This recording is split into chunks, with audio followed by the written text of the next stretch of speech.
ஏனுங்க, இன்னைக்கு நான் சீமான திட்ட போறது இல்லைங்க. திருச்சிக்கு வந்து சீமான் முறையா உண்மையை பேசியிருக்காருங்க.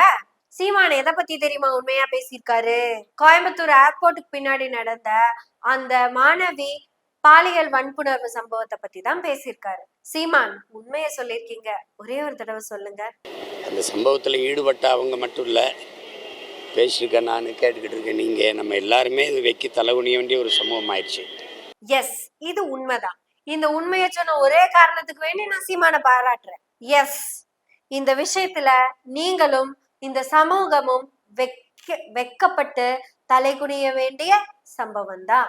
இதுக்கு காரணம் நீங்க இல்ல, அது நல்லாவே தெரியும். ஏன்னா நீங்க பிறக்கறதுக்கு முன்னாடி இருந்தே அந்த பிரச்சனை எல்லாம் ஓடிட்டு தான் இருக்கு. பெண்கள் ஆண்களுக்காக படைக்கப்பட்ட ஒரு பண்டம். யார் தெரியுமா இதை சொன்னது? கடவுள் தன் சாயலில் ஆதாமை படைத்தார். கடவுள் என்ன ஆம்பளையா?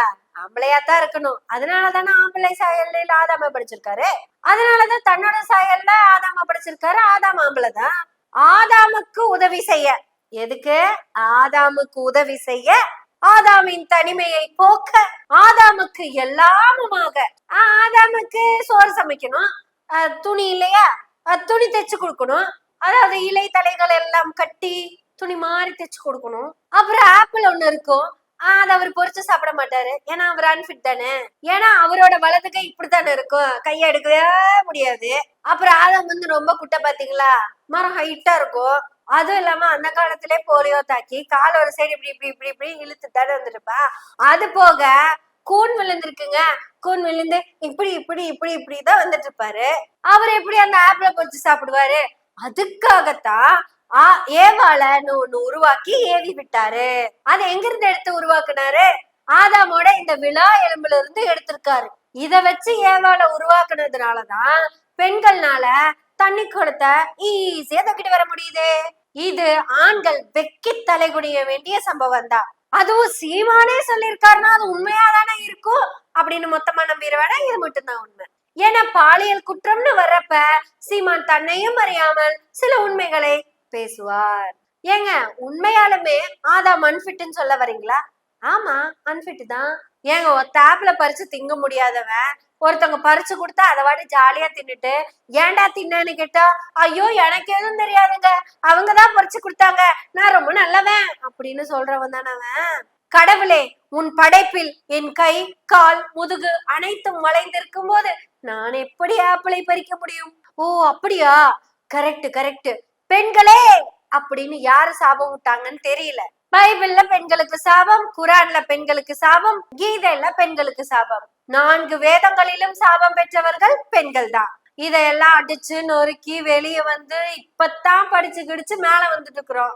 அந்த உரிமையும் எங்களுக்கு கொடுத்தது அண்ணல் அம்பேத்கரும் தந்தை பெரியாரும் தான். இப்படியெல்லாம் நாங்க மேல வந்து நிக்கிறப்ப இந்த விஷயத்த காரணம் காமிச்சு சில்லறப்பை ஒரு வார்த்தையா தெளிவா சொல்றான். இப்படி எல்லாம் நடந்தால் பெண்களை எப்படி அவர்கள் கல்லூரிக்கு அனுப்புவார்கள்?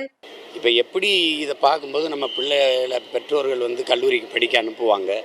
அந்த நாய்களுக்கு மண்டையில போட்டு 4 நல்ல வார்த்தை சொல்லி கொடுப்பேன்னு பார்த்தா இந்த பிள்ளைங்களை எப்படி கல்லூரிக்கு அனுப்புவாங்க? இது யாராவது கேட்டாங்களா? இன்னும் ஃபர்ஸ்ட் தலைமுறை அத்தனை பேர் இப்ப கல்லூரிக்கு வந்துட்டு இருக்கோம். இந்த லட்சணத்துல இந்த மாதிரி பிரச்சனை நடந்தது, எப்படி அவங்க கல்லூரிக்கு அனுப்புவாங்க? அதை ஏன் நீ சொல்ற?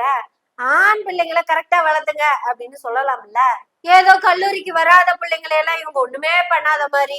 ஏன்னா விஜயலட்சுமி என்ன காலேஜுக்கு வந்தாங்க, ஆட உண்மைய பேசுறது பாராட்டலான்னு ஆரம்பிச்சா இப்ப நீ என்ன பேசி வச்சிருக்க?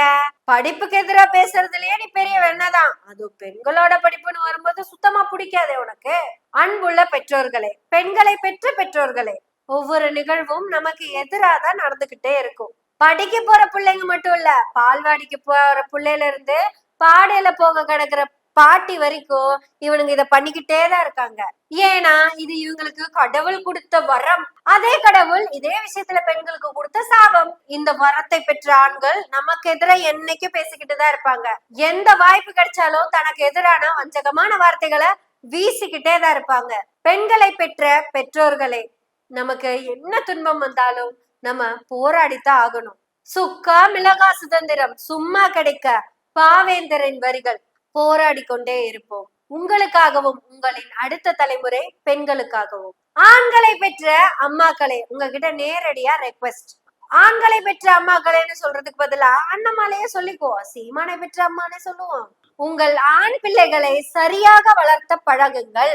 அவன் ஒருவேளை அவன் தெல்லவாரியா இருந்தா அவன் பிறப்புக்கு காரணமா இருக்கிற நீங்க அவனோட இறப்புக்கும் காரணமா இருங்க. பிறப்பு உங்களால் வந்தது, இறப்பு உங்களாலேயே வரட்டும், தப்பு இல்ல. என்ன வெங்காயத்துக்கு உங்க பிள்ளையோட முதுகுல புண்ணாயிருச்சுங்கிறதுக்காக நீங்க மார்பெடுத்து சாகணும்? இந்த விளக்கண வார்த்தைய வேற இலக்கியத்துல கிழிச்சு வச்சிருக்காங்கன்னா அதையே நம்ம ஃபாலோ பண்ணணும். அவன் முதுகுல புண்ணு படுதோ இல்லையோ, வேற எந்த பெண்ணோட முதுகுலையும் இவன் கைப்பட்டுச்சுன்னா இவனை அறுத்து வீசுங்க, வேலை முடிஞ்சு போச்சு. அட அம்மா கொன்னா கொலை கிடையாதுங்க. என் பையன் தெல்லவாரியா வளர்ந்துட்டான், இவனை என்ன பண்றதுன்னு சொல்லுங்க அப்படின்னு கேளுங்க. அது அப்படி நீங்களே இந்த வேலையை செய்ய ஆரம்பிச்சீங்கன்னா திருந்துருவாங்க.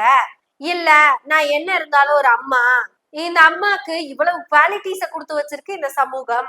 பையன் எவ்வளவு பெரிய தப்பு பண்ணாலும் பையனை சப்போர்ட் பண்ணி பையனை பத்திரப்படுத்துறது மட்டும் இல்லாம பையனோட சேர்ந்து சாதிய காப்பாத்துற பொறுப்பும் அம்மாக்கு தானே கொடுத்து வச்சிருக்காங்க. நீங்க வேணா ஒண்ணு பண்ணுங்க அம்மாக்களே, பசங்க கிட்ட நேரடியா பேசிருங்க. இந்த வயசுல இதெல்லாம் வரத்தான் செய்யும். அதையெல்லாம் தாண்டி நமக்கு நிறைய பொறுப்புகள் இருக்கு. ஒருவேளை உன்னால அந்த பொறுப்பை செய்ய முடியாம டிஸ்டர்பா இருக்கேன்னு வச்சுக்கவேன், வேற எங்கேயும் போயிடாத, நேரா வீட்டுக்கு வா. நீ என்ன கிடைக்கும்னு அங்க போறியோ அது அம்மா கிட்டயே இருக்கு. ஆட உனக்கு தெரிஞ்சதுதான் எல்லாமே, புதுசா என்ன இருக்க போகுது? வா, அம்மாவிடமிருந்து உயிர் பெற்ற இந்த உறவையும் பெற்றுக்க. உனக்கும் பிரச்சனை இல்ல, நான் போய் கண்டிப்பா கம்ப்ளைண்ட் கொடுக்க போறது இல்ல. இல்லம்மா நான் ஃப்ரெண்ட்ஸ் 2-3 பேர்த்தோட தான் இந்த வேலையை செய்வேன் அப்படின்னா உன்னை பெத்ததுக்கு அந்த கருமத்தையும் தாங்கிக்கிற கூட்டிட்டு வா. இல்லம்மா நான் போதையில தான் பண்ணுவேன்னா போதை போட்டுட்டே வா. இல்லம்மா அதுக்கப்புறம் ஜாலிக்கு கொலை கூட பண்ணுவேன் அப்படின்னா உன்னை பெத்த பாவத்துக்கு அதையும் பண்ணிரு.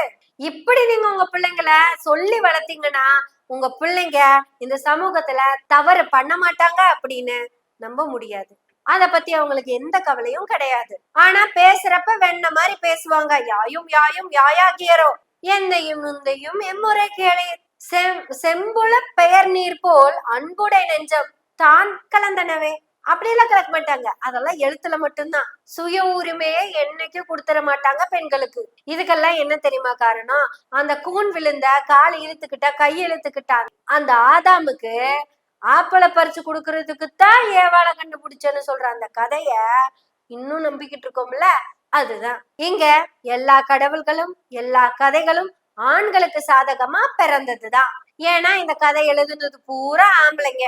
ஏன்னா ஏவாள் என்பவள் ஆண்களுக்கு ஆப்பிள் பறிச்சு கொடுக்கிற ஒரு ஏவாள் தான். இதெல்லாம் மாறுமா?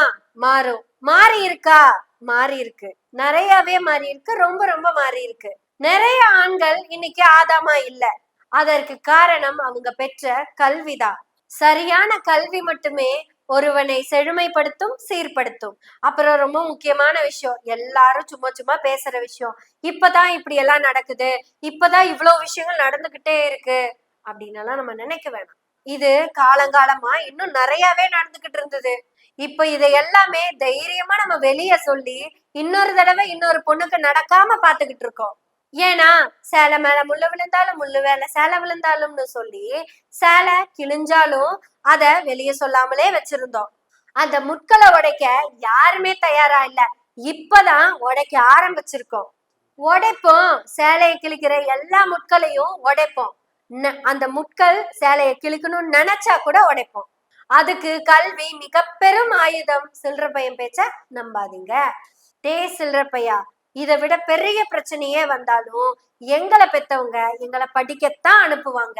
நாங்க படிப்போம், எங்க படிப்புக்காக தான் நாங்க பேசுவோம். எனவே பேசுவோம் நாள்தோறும். உங்களுடைய ஆதரவுகளை நன்றிகளோடு எதிர்பார்த்து கொண்டிருக்கிறோம். நன்றி, வணக்கம்.